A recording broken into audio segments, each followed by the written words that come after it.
રાજકોટમાં કારમાં આગ લાગવાની ઘટના બની છે। ગોંડલ રોડ પર કારમાં આગ લાગતા દોડધામ મચી ગઈ। જોકે સદનસીબે આગની આ ઘટનામાં કોઈ જાનહાનિ નથી થઈ અને આગ કયા કારણોસર લાગી હતી તેને લઈને અત્યારે કોઈ વિગતો સામે નથી આવી રહી।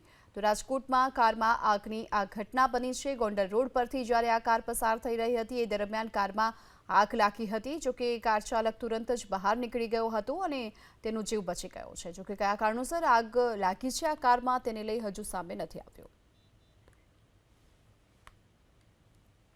રાજકોટમાં કારમાં આગ લાગવાની ઘટના બની છે। ગોંડલ રોડ પર કારમાં આગ લાગતા દોડધામ મચી ગઈ। જોકે સદનસીબે આગની આ ઘટનામાં કોઈ જાનહાનિ નથી થઈ અને આગ કયા કારણોસર લાગી હતી તેને લઈને અત્યારે કોઈ વિગતો સામે નથી આવી રહી। તો રાજકોટમાં કારમાં આગની આ ઘટના બની છે। ગોંડલ રોડ પરથી જ્યારે આ કાર પસાર થઈ રહી હતી એ દરમિયાન કારમાં આગ લાગી હતી। જોકે કાર ચાલક તુરંત જ બહાર નીકળી ગયો હતો અને તેનો જીવ બચી ગયો છે। જોકે કયા કારણોસર આગ લાગી છે આ કારમાં તેને લઈ હજુ સામે નથી આવ્યું।